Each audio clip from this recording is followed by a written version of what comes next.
और ब्रेक के बाद हम चर्चा करेंगे संविधान के नाम पर हो रही सियासत को लेकर। इससे जुड़ा है आज का हमारा विशेष संविधान का नाम राजनीति बेलगाम। इस खबर पर बात करने के लिए खास मेहमानों का पैनल मेरे साथ मौजूद है।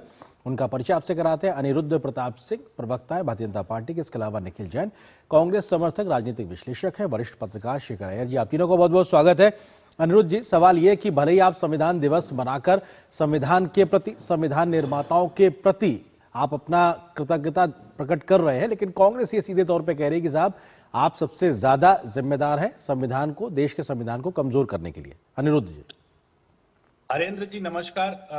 आज इतना शुभ दिन है, संविधान दिवस है, पूरा देश सेलिब्रेट कर रहा। मैंने सोचा था कांग्रेस का नाम नहीं लिया जाएगा कभी, कि आज के डिबेट में यही सोचा था कि सुबह से कांग्रेस का, लेकिन कांग्रेस ऐसा कर देती कि लोग मजबूरी में कांग्रेस का नाम लेना पड़ जाता है। कांग्रेस की हरकतें जो पहले रही तो ठीक है, जो उन्होंने सो किया जो किया, लेकिन आज भी उनके अंदर जो एक अरिस्टोक्रेट की मानसिकता बनी हुई है कि जो देखिए जैसा देखिए, इनके चाहे खड़गे जी हो, राहुल गांधी जी हो, ये लोग वही चीजें बोलते आ रहे हैं कि संविधान को लेके, भाई संविधान के अंदर क्या था? अंत्योदय था। प्रधानमंत्री मोदी जी ने समझा कि डीबीटी के माध्यम से जो अंतिम पंक्ति में व्यक्ति खड़ा है उसको सुविधा दिया जाए। वाल्मीकि समाज का जम्मू कश्मीर के अंदर जो लोग रिजर्वेशन नहीं पाते थे उनको सामाजिक समरसता में संविधान नहीं बताया, ये मोदी जी ने बहुत अच्छे से समझा और बताया। कांग्रेस को इसको विरोध करना है। अगर महिलाओं का आरक्षण है, भाई सामाजिक समरसता के साथ में जेंडर इक्वलिटी का भी होना चाहिए, तो कम से कम उनको जो 30 साल से रिजर्वेशन लटका पड़ा हुआ था वो मोदी जी ने समझा, क्योंकि संविधान का ये सब कुछ है, ये संविधान। देखिए अनिरुद्ध जी, वो आप पे आरोप ये लगा रहे हैं कि आप लोगों के संवैधानिक अधिकार छीन रहे हैं, लोगों का वोट का अधिकार छीन रहे हैं, उनकी सरकारें छीन लेते हैं, वो ये आरोप लगा रहे हैं। नरेंद्र जी, कांग्रेस अगर कांग्रेस ये बात करती तो कितना हंसी लगती है। मतलब जो लोग डिबेट सुन रहे होंगे और कांग्रेस के बारे में सोच रहे होंगे कि कांग्रेस अधिकारों, वोट अधिकार की बात करती। 1975 की बात, शेखर जी यहां बैठे हुए हैं, पूछे कि 1975 में किस तरीके से देश के हर व्यक्ति का अधिकार, वोट का अधिकार छोड़िए सारे अधिकार छीन लिया गया था। मतलब संविधान को कब्जे में करके 42वां संशोधन कर दिया गया कि भाई संविधान की मूल प्रस्तावना खत्म कर दिया गया था। और देश के अंदर सबसे ताज्जुब बात है कि ये अधिकार की बात करते, नेहरू जी तो खुद तानाशाह थे, क्योंकि देश का जो पहला संविधान का संशोधन हुआ तब तो राज्यसभा गठन ही नहीं हुआ था। राज्यसभा गठन हुआ 52 में, संविधान संशोधन कर दिया 51 में। तो इनका तो अपने घर की खेती समझ रखा था इन्होंने, लेकिन जनता इनको धीरे धीरे धीरे धीरे इनको बता रही है और मोदी जी लोगों को समझा रहे हैं कि संविधान का अधिकार क्या है। संविधान करता है। निखिल जी सवाल ये है कि जब, ठीक है निखिल जी, विपक्ष के लोग करते ही नहीं है। जी निखिल जी, सवाल ये कि जब कांग्रेस संविधान को लेकर कमजोर करने का लेकर आरोप लगाती है तो पूरा ट्रैक रिकॉर्ड कांग्रेस का खुद से खुद सामने आ जाता है और सवाल खुद ब खुद खड़े हो जाते हैं कि साहब कांग्रेस ने क्या किया है। आज आप लोग जो आरोप लगा रहे हैं, निखिल जी। अरिंदर जी, सबसे पहले तो आपके सारे दर्शकों के लिए जय संविधान। आज वो दिन है जब आज से तकरीबन 1949 में, काफी सालों पहले, संविधान सभा में संविधान प्रस्तावित हुआ। इफेक्ट में आया 26 जनवरी को। देखिए, कांग्रेस का सबसे बड़ा आरोप केवल ये नहीं है कि आज की भाजपा संविधान को खोखला कर रही है। कांग्रेस का आरोप एक ऐतिहासिक आरोप भी है कि किस तरीके से जो भाजपा के आइडियोलॉजिकल पेरेंट्स हैं, आरएसएस हुआ, जनसंघ हुआ, उन्होंने किस तरीके से हमेशा से संविधान का विरोध करा है। और ये कांग्रेस की कहने की जरूरत नहीं है। आपके दर्शक अगर इतिहास पढ़ेंगे तो देखेंगे कि गोलवलकर जो आरएसएस के प्रमुख होते थे, उन्होंने क्या कहा था कि उन्होंने संविधान का खंडन करा। उन्होंने कहा इसमें तो कुछ इंडियन है ही नहीं। आरएसएस की जो माउथपीस है, ऑर्गेनाइजर, जो आज भी उनकी मैगजीन चलती है, उसमें भी संविधान का खंडन करा गया। 1949 में बाबा साहेब अंबेडकर के पुतले जलाए गए आरएसएस के वर्कर्स के द्वारा, जब उन्होंने हिंदू कोड बिल लाके औरतों को समान अधिकार देने की कोशिश करी। जो 2005 में हिंदू सक्सेशन एक्ट में अमेंडमेंट आया कि औरतों को भी अपने पिता की प्रॉपर्टी में अधिकार होना चाहिए, अंबेडकर तो वो 1955 में लाना चाहते थे, लेकिन सबसे मुखर विरोध किसने करा? आरएसएस ने करा, जनसंघ ने करा। और यही जो सोच है, जो एक मनुवादी सोच है, क्योंकि उस टाइम आरएसएस के लोगों ने यह भी कहा था कि मनुस्मृति से चलना चाहिए। वही मनुस्मृति जो कहती है कि औरतों का स्थान तो मर्दों के कदमों में होता है, वही मनुस्मृति जो कहती है कि दलितों का स्थान तो अगड़ी जातियों के कदमों में होता है। उस तरीके की सोच से जब ये चलाना चाहते हैं, संविधान की सोच से जब ये हटते हैं, आज ऐसा निखिल जी, आज ऐसा क्या कर रही है मोदी सरकार जिसकी वजह से संविधान कमजोर हो गया है? आप लोग आरोप लगाते हैं।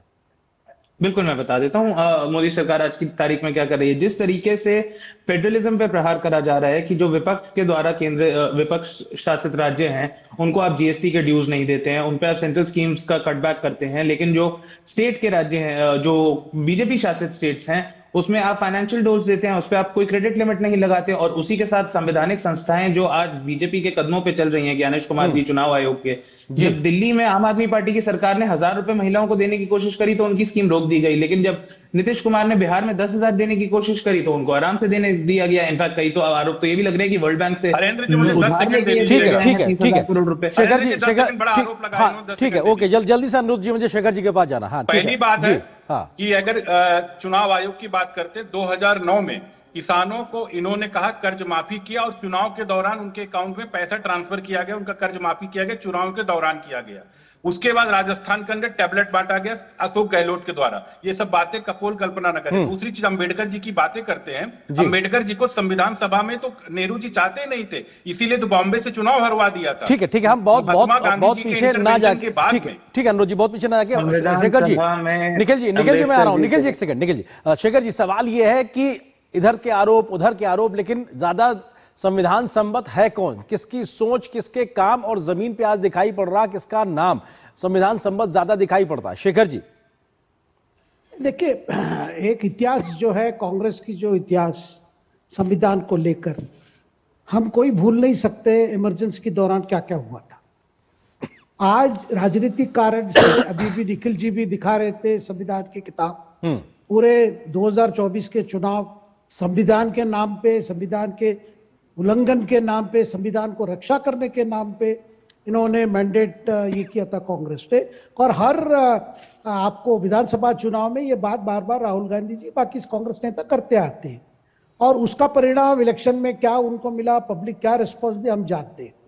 और दूसरी बात देखिए, लगातार ये पहली बात तो 2015 से पहले संविधान तो हम मना ही नहीं थे, ये मोदी सरकार ने ही तो आके शुरू किया संविधान को, उसका रिकॉग्नाइज करना, उसको याद करना, और उस जो संविधान की जो है उसमें जो आइडियल्स है, जो विचार है, देश को आगे ले जाने के लिए जो मार्गदर्शक है, उस पर 2015 के बाद ही तो हर साल हम मना रहे कॉन्स्टिट्यूशन डे, उससे पहले तो नहीं था ये। और अब जो बातें कह रहे हैं कि भाई मनुस्मृति, क्या इस सरकार जो कॉन्स्टिट्यूशन, ये किस बात पर मनुस्मृति को लेकर चल रही है, मैं समझ नहीं पा रहा हूं। क्योंकि ये आरोप बार बार लगाया जाता है कि भाई ये मनुस्मृति को ये करते हैं वो करते हैं, लेकिन आज की सरकार जो कर रही है, ये देख रहे हैं कि हर डिबेट में ये बातें आ रही है। ठीक है, विपक्ष की एक भूमिका है, कांग्रेस उस भूमिका को ठीक तरह से करना चाहिए, इस पे कोई दो राय नहीं है, लेकिन जब आरोप केवल आरोप के रूप में लगाया जाता है तो फिर जनता भी सोचती है भाई किस बात पर क्या कर रहे हैं, ये क्या कह रहे हैं। ठीक है निखिल जी, सवाल यही कि लोकसभा के चुनाव हो, तमाम विधानसभाओं के चुनाव हो, आप लोगों ने संविधान की प्रतियां जो भी आपने दिखाई, इसके नाम पे लगातार जनता से मैंडेट मांगा, बावजूद उसके वो जन समर्थन नहीं मिला है आपको राज्यों में या केंद्र के इस 2024 के चुनाव को लेकर भी, और आप अभी भी कहते हैं कि साहब संविधान को लेकर इस प्रकार की बात चल रही है, तो आपके समझा पाने में दिक्कत है या जनता के मैंडेट पे भी आप सवाल कर रहे हैं? नहीं, सबसे पहले अरेंद्र जी, सबसे पहले तो एक कॉन्स्टिट्यूशन डे की बात करी गई, मैं उसके बारे में कुछ कहना नहीं चाहता था, बट बात यह है कॉन्स्टिट्यूशन को हम सेलिब्रेट 1950 से कर रहे हैं रिपब्लिक डे करके, कर मोदी जी को क्योंकि कुछ और हर चीज बनानी होती है तो उन्होंने ये तारीख को लिया। अगर आप देखेंगे इन तारीखों को, 26 नवंबर 1949 में संविधान को संविधान सभा ने, संविधान की जो प्रति थी, जो दस्तावेज था, उसको एक्सेप्ट करा, वो लागू हुआ, इफेक्ट में आया 26 जनवरी 1950 को। 26 जनवरी 1950 को डोमिनियन ऑफ इंडिया से हम रिपब्लिक ऑफ इंडिया बने, इसीलिए हम उसे रिपब्लिक डे और गणतंत्र दिवस कह के 26 जनवरी को हर साल मनाते हैं। 26 नवंबर की तारीख को संविधान के रूप में, एक संविधान दिवस के रूप में एक अलग से बनाने की जो एक प्रयास था, वो चलिए अच्छा है कि मतलब आप सवाल निखिल जी, आप सवाल खड़ा कर रहे हैं कि 26 हाँ। नवंबर जो ये संविधान दिवस मनाया गया, ये नहीं होना चाहिए, आप ये कहना चाह रहे हैं? नहीं, मैं बिल्कुल नहीं कह रहा, मैं तो कहता हूँ कुछ भी, मेरे हिसाब से तो 365 दिन संविधान का आप नहीं सर, अब आप घुमा लेंगे, आप थोड़ा सा घुमा दिए निखिल जी, थोड़ा सा बात को घुमा दिए। आप यही कह रहे थे ना 26 जनवरी हम मनाते हैं, तो 26 नवंबर की जरूरत क्या है, आप यही कह रहे थे? मैंने ये शब्द नहीं कहे, मैंने सिर्फ इतना कहा कि जब 26 संविधान के लागू होने के दिवस को हम ऑलरेडी गणतंत्र दिवस के नाम से मनाते हैं, तो संविधान के पारित होने के दिन को भी अगर हम बना रहे हैं तो बहुत अच्छी बात है। अब अगर किसी को लगता है कि ये बहुत जरूरी था और 65 साल से नहीं हुआ तो बड़ा गलत हुआ। तो शायद से अटल जी ने भी बहुत गलत करा, शायद से मोरारजी देसाई ने भी बहुत गलत करा, शायद से बीजेपी में और किसी ने भी ये डिमांड पहले नहीं करी थी, तो वो भी सब बहुत गलती कर रहे थे। पर मुझे, मेरा उस सबसे कोई द्वेष नहीं है। संविधान को सेलिब्रेट करा जा रहा है, प्रशंसा करी जा रही है, बहुत अच्छी बात है। अब आप क्या आते हैं दूसरे सवाल पे, जब आप कहते हैं कि संविधान के नाम से विपक्ष ने एक अपना राजनीतिक मुद्दा बनाया, जरूर बनाया। और अगर आपको याद हो 2024 के जब चुनाव चल रहे थे, इतने ज्यादा एक अनलेवल प्लेइंग ग्राउंड पे था। कांग्रेस पार्टी के सारे अकाउंट्स फ्रीज कर दिए गए थे। कांग्रेस पार्टी के शीर्ष नेताओं के, विपक्ष के शीर्ष नेताओं के हेलीकॉप्टर्स की जांच होती थी, सत्ता पक्ष के नेताओं की नहीं होती थी। और जितने भी ओपिनियन पोल, एग्जिट पोल, ये पोल वो पोल थे, सबने क्या बोला था, अब की बार 400 पर। लेकिन भाजपा 240 पे रुकी। कांग्रेस पार्टी ये जीत है आपने कि आप 400 से 240 पे उनको ले आए। ये नहीं, मैं आंकड़ों पे आ जाता हूँ। एक बार छोटा सा एक आंकड़ा दे देता हूँ। 2019 के चुनाव में मेरे ख्याल से कांग्रेस पार्टी 420 426 सीटों पे चुनाव लड़ी थी और 2024 में 360 पे लड़ी। बावजूद इसके कांग्रेस पार्टी का जो वोट शेयर था, केंद्र में तीसरी बार लगातार मोदी सरकार, एनडीए सरकार बैठी है सर। ये सच है निखिल जी, समस्या ये है, बात ये है, आप सीटों की बात कर रहे हैं, आंकड़ों की बात कर रहे हैं, स्ट्राइक रेट की बात कर रहे हैं, तमाम विधानसभाओं में भी ये तमाम चीजें प्रूफ हुई हैं। ठीक है अनिरुद्ध जी, सवाल वो ये कह रहे हैं कि साहब वो लगातार इस बात को देखते आ रहा है कि उनको आप अनप्लेइंग फील्ड एक तरीके से दे रहे हैं, समान आधार पे उनको लड़ने का मौका नहीं दे रहा, अन्यथा वो संविधान का उस आधार पर आपको राजनीतिक पटखनी दे देंगे। अनिरुद्ध जी, देखिए, दर्शक जो सुन रहे होंगे कांग्रेस के प्रवक्ता की बात, वो सोच के हंस रहे होंगे कि 2024 में यही इंडिया अलायंस के आम आदमी पार्टी के साथ मिलके संविधान बचा रहे थे और 2025 के विधानसभा में एक दूसरे को गाली दे रहे, मतलब संविधान बच गया था। जाहिर सी बात है, इनकी जो कथनी और करनी में बड़ा डिफरेंस है कि ये कहते हैं कि एक लेवल प्लेइंग फील्ड नहीं मिला। भैया केपीएस गिल ऐसा कौन सा मुख्य चुनाव, मैं तो पहले ये जानता था केपीएस गिल के बारे में कि जब वो मंत्री बने तो मैंने लोगों से पूछा वो क्रिकेट खेलते थे, हॉकी खेलते थे, तो लोगों ने बताया नहीं नहीं, वो चुनाव आयोग में कांग्रेस की तरफ से बल्लेबाजी करते थे, इसलिए चुनाव आयुक्त के पद से हटते ही उनको कैबिनेट मिनिस्टर बना दिया गया, रमा देवी को राज्यपाल बना दिया गया। और इनसे ये पूछिए कि पहले कितने चुनाव आयुक्त हुआ करते थे? अरे तीन चुनाव आयुक्त, 2 चुनाव आयुक्त एडिशनल तो बाद में बनने शुरू, पहले तो फोन पे बन जाया करते थे। और जिन टीएन सेशन के लेके बड़ी बड़ी बातें करते थे, तो अडवाणी जी के खिलाफ चुनाव लड़ने के लिए बैठे हुए थे। वो तो राजीव गांधी, जब चंद्रशेखर जी ने अपॉइंट किया तो राजीव गांधी जी ने कहा, जाके वो पूछने लगे कि भाई चंद्रशेखर जी ने हमें अपॉइंट किया, उनके बायोग्राफी में लिखा हुआ है। तो कहते हैं राजीव गांधी जी, वो दाढ़ी वाला बड़ा परेशान हो जाएगा, मतलब खुन्नस वो निकाल रहे थे बाकी लोगों के साथ में टीएन सेशन साहब। तो अगर इनके साथ में हेलीकॉप्टर चेक हो रहा है, कुछ हो रहा, सारे लोगों का होता है, उसमें कौन सी बड़ी बात है? नहीं, लेकिन वो अनुज जी वो कह रहे हैं आपका नहीं हो रहा था, वो कह रहे हैं आपका नहीं हो रहा था 24 के चुनाव में, आप उनका करवा रहे थे, वो ये कह रहे हैं।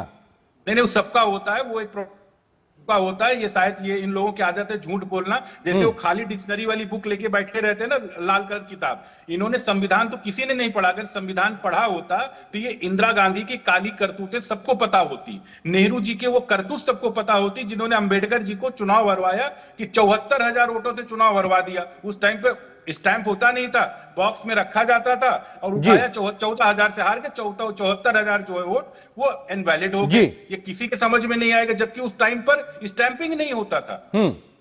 ठीक है, तो ये इनकी करतूतें पता चल जाएगी। ठीक है शेखर जी एक छोटा सा फैक्ट मैं आ रहा हूं, निखिल जी एक सेकंड। शेखर जी, सवाल ये है कि क्या 26 नवंबर को संविधान दिवस मनाना क्या जरूरी है, गैर जरूरी है? ये भी एक तरीके से बात निकल के आ रही है। अगर हम इस प्रकार का दिन मनाते हैं, संविधान के प्रति, संविधान निर्माताओं के प्रति अपना आभार प्रकट करते हैं, ठीक है, तो क्या ये गैर जरूरी है? शेखर जी, नहीं, जरूरी या गैर जरूरी की बात नहीं है। देखिए, आने वाली पीढ़ियों को हमारे संविधान के बारे में किस तरह हमें, पहले तो हमें कहते स्वराज मिला, उसके बाद कैसे ये हमारी व्यवस्था कैसे बनी, आज जो चल रहा व्यवस्था, इसको समझने के लिए आज प्रधानमंत्री की जो चिट्ठी है, जिस चिट्ठी में उन्होंने कहा है कि स्कूलों को ये जो वोट का जो अधिकार है उसको और जागरूक करने की आवश्यकता है। इसका मतलब देखिए, हमारी संविधान में दोनों बातें हैं, जिम्मेदारी भी है, आपकी फंडामेंटल राइट्स भी है जी। दोनों के बारे में हर नागरिक को जानना चाहिए। ये कॉन्स्टिट्यूशन डे एक अवसर है, स्कूलों में, कॉलेजों में, यूनिवर्सिटीज में, हर सोसाइटी के हर सेक्शन में इसको लेकर एक जागृति ज्यादा बढ़ती है। जब आपका हक का मालूम है, आपकी दायित्व का मालूम है, आपकी जिम्मेदारी की मालूम है, एक अच्छी नागरिक बनाने का वो बहुत बड़ा पैगाम है। बिल्कुल, और युवा पीढ़ियों तक ले जाने के लिए इस प्रकार के आयोजन एक बड़ा कारण एक तरीके से प्रूफ होते हैं। फिलहाल वक्त इतनी अनुमति दे रहा है। निखिल जी बहुत बहुत शुक्रिया आपका भी, अनुरोध जी बहुत शुक्रिया, शेखर जी आपका बहुत बहुत शुक्रिया। फिलहाल वक्त इतनी अनुमति दे रहा, आप हमारे साथ जुड़े, आपने अपना वक्त दिया, साझा किया, बहुत बहुत शुक्रिया। और यहाँ पर एक